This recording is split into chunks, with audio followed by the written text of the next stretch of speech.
할렐루야! 오늘 하나님께서 주시는 말씀으로 새 힘을 얻게 되시기를 바랍니다. 여기는 굴입니다. 실제로 600에서 700명의 사람들이 들어갈 만한 큰 굴로 여기저기 굴이 연결되어 있다고 합니다. 여기에 한 사람이 터벅터벅 걸어와 주저앉습니다.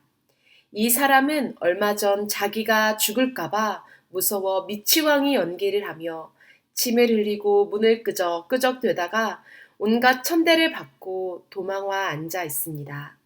그는 누구일까요? 바로 다윗입니다. 다윗은 블레셋의 골리앗과 싸워 이기고 사울 왕의 사위까지 되지만 사울이 죽인 자는 천천히요 다윗은 만만히로다. 이러한 노랫소리에 큰 질투를 받고 왕의 죽음을 피해 도망 다닙니다. 그러다가 살기 위해 찾아간 곳이 골리앗이 있었던 블레셋이었지요. 거기서 그는 바닥까지 비참해지며 목숨을 건지기 위해 미치광이가 되어야만 했습니다. 그리고 결국 피해 숨은 곳이 아둘람이라는 동굴입니다. 성경에는 이렇게 말합니다. 너가 홀로 있고 함께하는 자가 아무도 없느냐. 이 말씀으로 보아 다윗에게는 아무도 없고 처참한 뿐이었습니다. 그런데 오늘 이 다윗에게는 한 사람, 두 사람이 찾아옵니다. 신기하죠? 그 수가 400명가량입니다.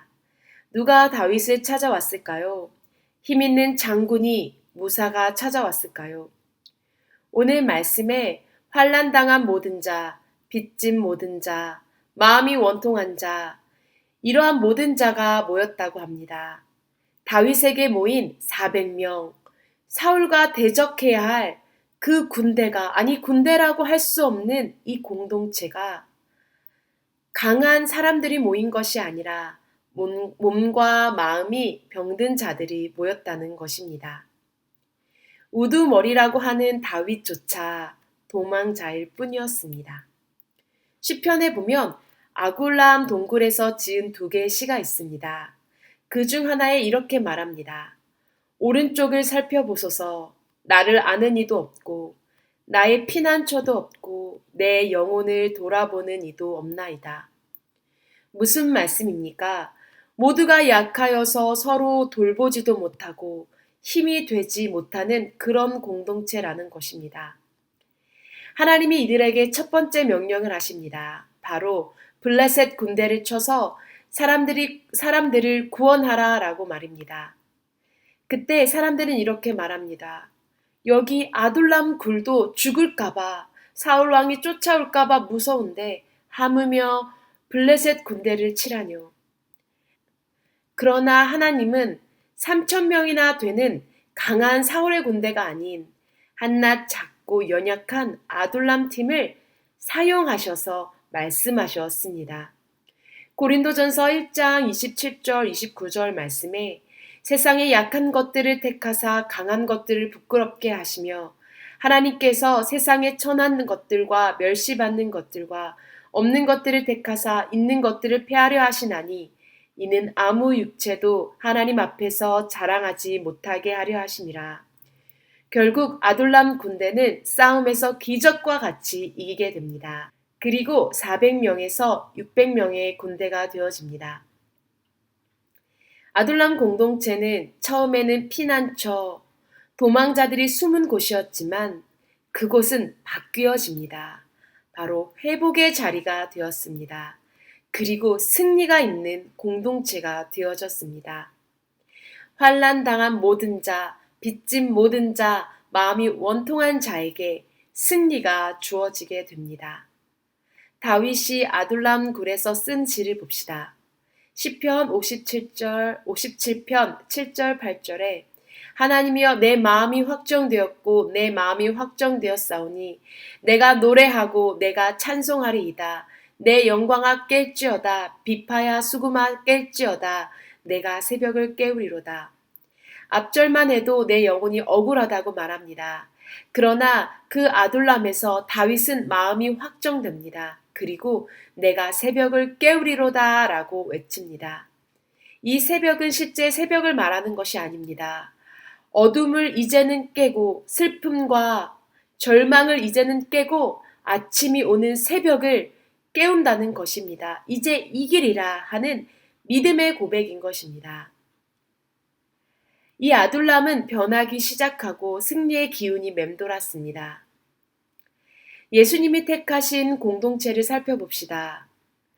예수님의 제자 12명은 어부들, 세리, 열심당원, 의사 등 다수의 배움이 없는 자들, 어부들, 그리고 죄인이었던 세리, 지식인이었던 의사, 목숨을 내걸 만한 열심당원, 그리고 그 중에는 예수님을 판 가롯 유다까지 얼토당토 안 되는 사람들이 모였고 다양한 성격의 싸움이 일어나는 모습도 볼 수 있습니다. 또 그들은 영적으로도 연약한 자들이어서 예수님의 말씀을 이해하지 못하고 예수님이 십자가 지시기 전 기도 부탁에도 잠들었던 자들이었습니다. 그러나 하나님이 이들을 통하여 교회가 세워지고 전 세계에 복음이 전해지도록 쓰셨습니다. 약함이 다 벗어지고 죽음을 두려워하지 않는 제자들로 세우셨습니다. 이 당시 하나님을 아는 수많은 공동체가 있었지만 예수님과 함께한 그 공동체를 사용하셨다는 것입니다. 오늘 공동체에 대해 이렇게 살펴보는 것은 예수님의 이름으로 모인 우리도 다양한 사람들이 모였습니다. 누군가는 나는 강하고 문제가 없는 사람이라고 하지만 또 어느 누군가는 환난 당한 자처럼 마음이 상해 있고 슬픈 사람들로 우리 가운데에 있을지 모릅니다. 그러나 에베소서 2장 22절 말씀, 너희도 성령 안에서 하나님이 거하실 처소가 되기 위하여 그리스도 예수 안에서 함께 지어져 가느니라 라는 말씀처럼 하나님께서는 우리를 만들어 가신다는 것입니다. 그리고 예수님이 우리와 함께 하실 때 그곳은 상처가 아닌 회복과 은혜의 자리로 바꾸어 가신다는 것입니다. 결국 아둘람 공동체는 어떻게 되었을까요? 역대상 12장 22절 말씀에 보면 그때 사람들이 날마다 다윗에게로 돌아와서 돕고자 하매 큰 군대를 이루어 하나님의 군대와 같더라. 이들이 한 명, 두 명 날마다 돌아왔고 그 공동체는 큰 군대가 되고 이는 하나님의 군대와 같이 보이게 됩니다. 얼마나 강하여졌습니까? 훗날 다윗이 이스라엘의 왕으로 설 때에 이스라엘의 강한 군대의 모체가 되어집니다. 이 안에 많은 용사들이 장군으로 세워지며 이스라엘의 군대를 이루게 됩니다. 사랑하는 성도님들, 예수 이름으로 모인 교회, 우리 공동체, 각 가정, 모임 가운데에 말씀이신 예수님과 함께라면 우리는 단단한 교회로 더욱 하나 되는 공동체로 세워져 갈 줄 믿습니다. 우리도 다윗처럼 이렇게 기도합시다. 말씀으로 새벽을 깨우리로다. 모든 어둠과 슬픔을 깨우며 승리함을 맛보는 그런 공동체가 되어져 가기를 기도합니다.